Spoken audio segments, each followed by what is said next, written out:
इतिहास की दुनिया में आपका स्वागत। इतिहास पाठ में आज हम महाजनपद काल की चर्चा करेंगे। मेरे हाथ में जो पुस्तक है उसका नाम है प्राचीन भारत का राजनीतिक तथा सांस्कृतिक इतिहास भाग 1। इस पुस्तक के लेखक हैं विमल चंद्र पांडेय। महाजनपद काल के संबंध में श्री पांडेय लिखते हैं, ऋग्वेद के वर्णन से प्रकट होता है कि आर्य अनेक जनों में विभक्त थे। जन अपने को ही किसी एक पूर्वज की संतान मानते थे। प्रत्येक जन में अनेक कुटुंब होते थे, अतः एक ही जाति के पुरुष से उत्पन्न विभिन्न कुटुंबों के समुदाय का नाम जन था। प्रारंभ में ही इन जनों का कोई एक निश्चित स्थायी स्थान न था। ये एक स्थान से दूसरे स्थान को घूमा करते थे। ऋग्वेद में जनों का उल्लेख आया है, परंतु जनपदों यानी स्थायी राज्यों का नहीं। इससे स्पष्ट होता है कि उस समय तक जनों ने अपने स्थायी राज्य स्थापित न किए थे। वैदिक संहिताओं में भी जनपद शब्द का प्रयोग नहीं मिलता। सर्वप्रथम इसका प्रयोग ब्राह्मणों में हुआ है। अतः यह निष्कर्ष निकाला जा सकता है कि जनपदों का उदय ब्राह्मण काल में हुआ। महात्मा बुद्ध के समय तक आते आते जनपदों का पूर्ण विकास हो गया था। डॉक्टर वासुदेव शरण अग्रवाल कहते हैं कि लगभग 1 सहस्र ईस्वी पूर्व से 500 ईस्वी पूर्व तक के युग को भारतीय इतिहास में जनपद या महाजनपद युग कहा जा सकता है। समस्त देश में एक सिरे से दूसरे सिरे तक जनपदों का तांता फैल गया था। एक प्रकार से जनपद राजनीतिक, सांस्कृतिक और आर्थिक जीवन की इकाई बन गए थे। मित्रों, महाजनपदों का भारतीय इतिहास में अत्यधिक महत्व है, क्योंकि यहाँ से इतिहास लेखन की भी एक नई धारा प्रारंभ होती है। पांडे साहब कहते हैं, वैदिक संहिताओं में भी जनपद शब्द का प्रयोग नहीं मिलता। सर्वप्रथम इसका प्रयोग ब्राह्मणों में हुआ है। अतः यह निष्कर्ष निकाला जा सकता है कि जनपदों का उदय ब्राह्मण काल में हुआ। महात्मा बुद्ध के समय तक आते आते जनपदों का पूर्ण विकास हो गया था। जिस प्रदेश में एक जन स्थायी रूप से बस गया, वही उसका जनपद यानी राज्य हो गया। प्रारंभ में जनपद में किसी एक वर्ग विशेष के मनुष्य ही रहते थे, अतः उनका जीवन एक ही जातीय, राजनैतिक एवं सांस्कृतिक परंपरा पर संगठित था। परंतु कालांतर में अन्य वर्गों और जातियों के लोग भी आकर उनके जनपदों में बसने लगे। इससे सांस्कृतिक आदान प्रदान हुआ। मित्रों, यह जो सांस्कृतिक आदान प्रदान की बात जनपदों के संबंध में कही जा रही है, यदि आप भारतीय इतिहास का गहराई से अध्ययन करेंगे तो आप पाएंगे कि भारत के इतिहास की विशेषता ही यही है कि यहाँ विभिन्न प्रकार की जातियों के लोगों का सम्मिलन हुआ। पांडे साहब लिखते हैं, इससे सांस्कृतिक आदान प्रदान हुआ, परंतु बहुत समय तक राजसत्ता एकमात्र आदिजन के प्रतिनिधियों के हाथ में रही। उदाहरण के लिए लिच्छवी जन में 7,707 कुल थे। राजसत्ता इन्हीं के प्रतिनिधियों के हाथों में केंद्रित थी। प्रत्येक जनपद में बहुसंख्यक गांव और नगर होते थे। प्रत्येक जनपद में बहुसंख्यक गांव और नगर होते थे। काशिकाकार ने लिखा है कि ग्रामों का समुदाय ही जनपद है। यहाँ पर ग्रामों में नगरों की भी गणना कर लेनी चाहिए। धीरे धीरे जनपदों की संख्या कम होने लगी। छोटे जनपद बड़े जनपदों में निमज्जित होने लगे। इस भांति देश में महाजनपद काल का उदय हुआ। महात्मा बुद्ध के आविर्भाव के पूर्व भारतवर्ष 16 महाजनपदों में विभक्त था। बौद्ध ग्रंथ अंगुत्तर निकाय में इनके नाम निम्न प्रकार मिलते हैं: अंग, मगध, काशी, कोशल, वज्जी, मल्ल, चेदि, वत्स, कुरु, पंचाल, मत्स्य, सूरसेन, अस्सक, अवंती, गांधार और कंबोज। परंतु जैन ग्रंथ भगवती सूत्र में यह सूची कुछ भिन्न प्रकार मिलती है। अंग, बंग, मगह, मलय, मालव, अच्छ, बच्छ, कच्छ, पाद, लाद, वज्जी, मौली, काशी, कोशल, अवाह और समुत्तर। दोनों सूचियों में अंग, मगध, वत्स, वज्जी, काशी और कोशल समान है। जैन सूची के मालवा और मौली बौद्ध सूची के क्रमशः अवंती और मल्ल हैं, परंतु शेष जनपदों में अंतर है। जैन सूची बौद्ध सूची के बाद की प्रतीत होती है। अंगुत्तर निकाय की सूची सर्वाधिक प्रामाणिक है। बौद्ध सूची के महाजनपदों के विषय में कुछ कह देना समीचीन प्रतीत होता है। पांडे साहब पहले महाजनपद के रूप में अंग का उल्लेख करते हैं। वे लिखते हैं, इसमें बिहार के वर्तमान भागलपुर और मुंगेर जिले शामिल हैं। यह मगध के पश्चिम में था। दोनों जनपदों को पृथक करती हुई बीच में चंपा नदी बहती थी। चंपा नदी के तट पर बसी अंग जनपद की राजधानी का नाम भी चंपा था। बुद्धकालीन 6 बड़े नगरों में चंपा नगर की गणना की गई है। दीघ निकाय के अनुसार इसकी निर्माण योजना वास्तुकार महागोविंद ने बनाई थी। प्रारंभ में ही अंग प्रदेश एक शक्तिशाली जनपद था। विदुर पंडित जातक के अनुसार राजगृह प्रारंभ में अंग का ही एक नगर था। कालांतर में मगध राज्य की शक्ति बढ़ी और अंग राज्य उसी में निमज्जित हो गया।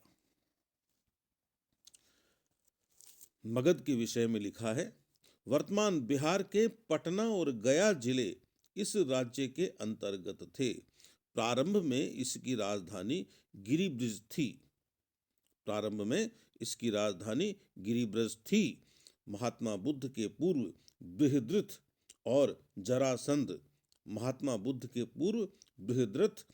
जरासंध मगध के 2 प्रसिद्ध राजा थे।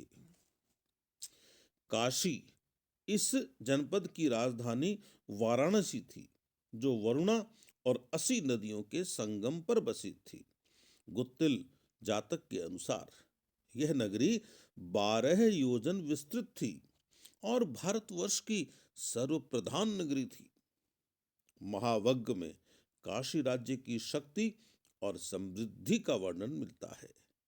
जैन तीर्थंकर पार्श्वनाथ के पिता अश्वसेन काशी के ही राजा थे। कोशल इसके अंतर्गत अवध का प्रदेश आता था। शाक्यों की राजधानी कपिलवस्तु इसी कोशल राज्य के अंतर्गत थी। महात्मा बुद्ध के समय में श्रावस्ती कोशल की राजधानी थी, परंतु रामायण काल में कोशल की राजधानी अयोध्या थी। कोशल और काशी का वैमनस्य परंपरागत था। कोशल नरेश कंस ने काशी पर अधिकार स्थापित कर लिया था। वज्जी यह 8 राज्यों का संघ था। इन राज्यों में लिच्छवी, विदेह और ज्ञात्रिक विशेष महत्वपूर्ण थे। विदेह की राजधानी मिथिला, लिच्छवियों की राजधानी वैशाली और ज्ञात्रिकों की राजधानी कुंडग्राम थी। ये सारे राज्य आधुनिक बिहार प्रांत में स्थित थे। महात्मा बुद्ध के समय तक यह वज्जी संघ विद्यमान था। कालांतर में मगध के राजा अजातशत्रु ने इसे अपने राज्य में मिला लिया था। पाणिनि की अष्टाध्यायी में वृज्जी का उल्लेख है। कौटिल्य ने वृज्जी को लिच्छवियों से पृथक बताया है। छठा महाजनपद है मल्ल। वज्जी राज्य की भांति मल्ल राज्य भी एक संघ राज्य था। मित्रों, आप समझ सकते हैं कि भारत में संघ राज्य की परंपरा कितनी पुरानी है। वज्जी राज्य की भांति मल्ल राज्य भी एक संघ राज्य था। इस संघ राज्य में मल्लों की दो शाखाएं सम्मिलित थी। इस संघ राज्य में मल्लों की दो शाखाएं सम्मिलित थीं। एक कुशीनारा की मल्ल शाखा और दूसरी पावा की मल्ल शाखा। महाभारत में भी मल्ल राज्य का दो भागों में उल्लेख किया गया है। कुशावती का मल्ल राज्य और पावा का मल्ल राज्य। कुशीनारा आधुनिक देवरिया जिले में कसिया और पावा आधुनिक पड़रोना था। चेदी आधुनिक बुंदेलखंड तथा उसका समीपवर्ती प्रदेश इसके अंतर्गत था। आधुनिक बुंदेलखंड तथा उसका समीपवर्ती प्रदेश इसके अंतर्गत था। इसकी राजधानी शक्तिमती थी। जातकों में वर्णित सौत्थवती यही नगरी थी। चेदी राज्यों का उल्लेख महाभारत में भी आता है। शिशुपाल यहीं का राजा था।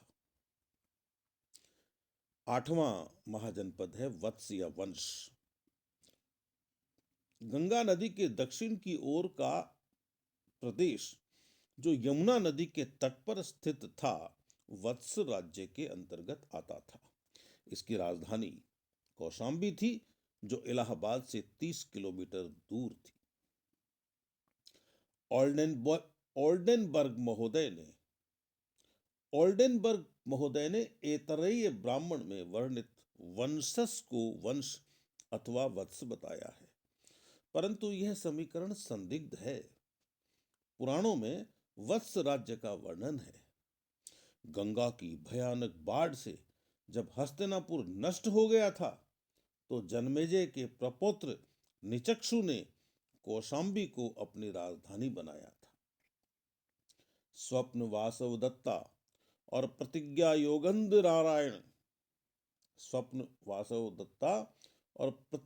योगंधरायण नामक नाटकों में वत्सराज उदयन का उल्लेख है।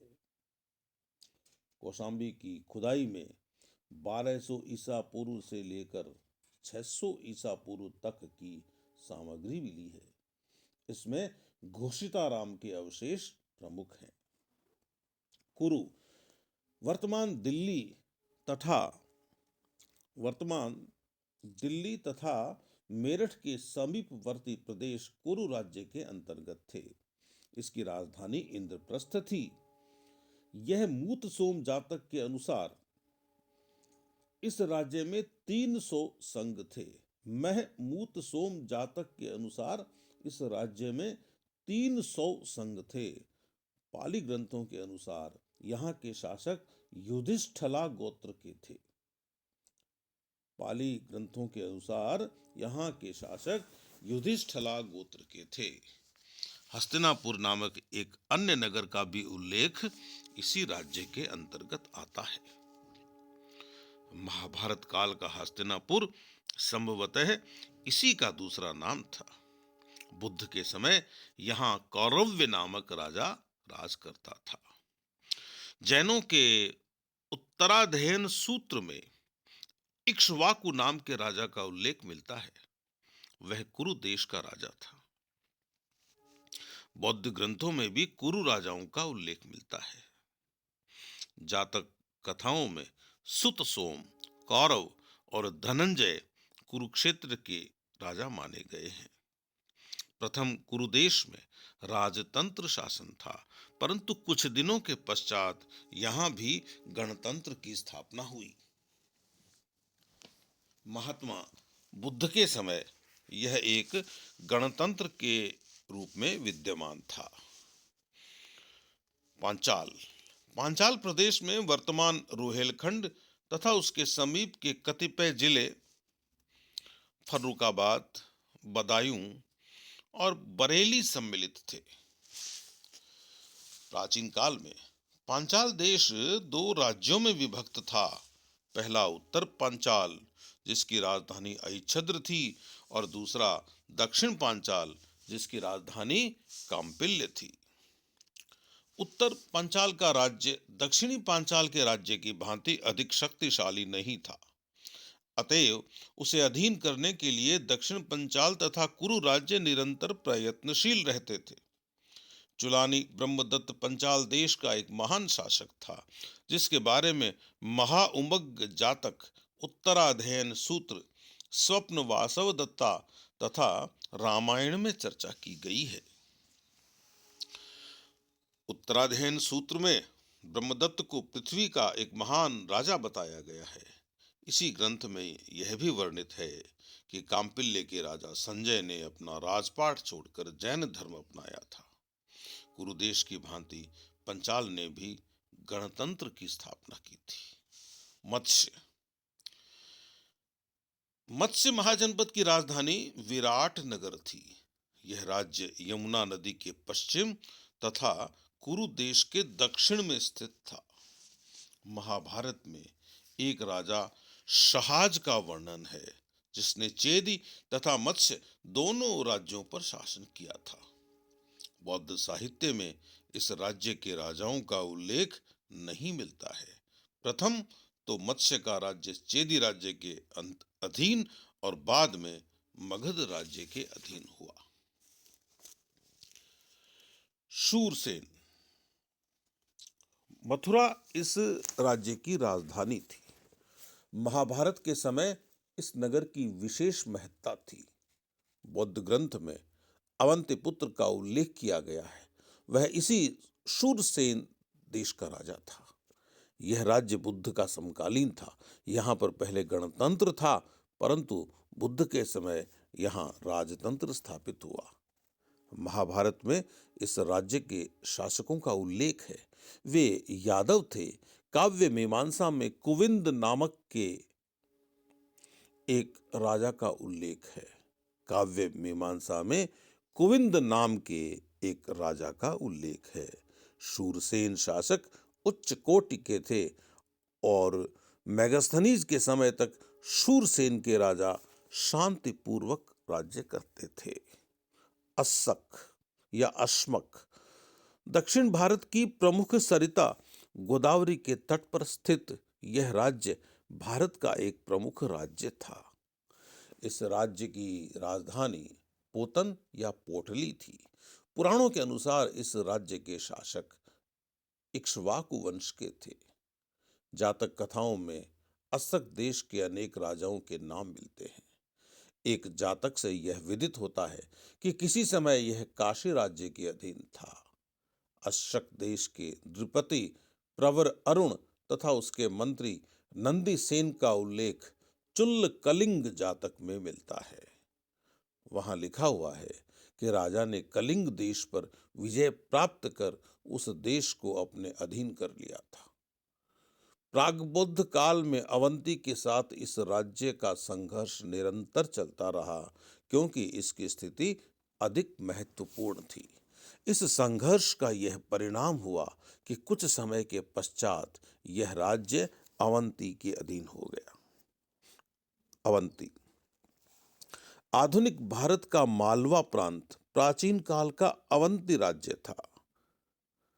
प्रमुखतया इस राज्य के दो भाग थे, उत्तरी अवंती तथा दक्षिणी अवंती।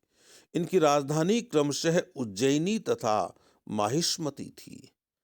ये दोनों नगरियां सांस्कृतिक तथा धार्मिक दृष्टिकोण से महान थी। महिष्मती नर्मदा के तट पर बसी हुई थी। महात्मा बुद्ध के समय अवंती राज्य अत्यंत शक्तिशाली था। चंड प्रद्योत इस राज्य का प्रसिद्ध शासक था। इस शासक ने कई बार वत्सराज उदयन को अपने अधीन करने का प्रयास किया था। गांधार राज्य में तक्षशिला, कश्मीर तथा पश्चिमोत्तर प्रदेश सम्मिलित थे। कुंभकार जातक के अनुसार तक्षशिला इस राज्य की राजधानी थी। मगध राज के बिंबराज के पास अपना दूत भेजने वाला गंधार राज पुष्कर शारी युग का समकालीन था। मगध राज के बिंबराज के पास अपना दूत भेजने वाला गंधार राज पुष्कर सारी युद्ध का समकालीन था।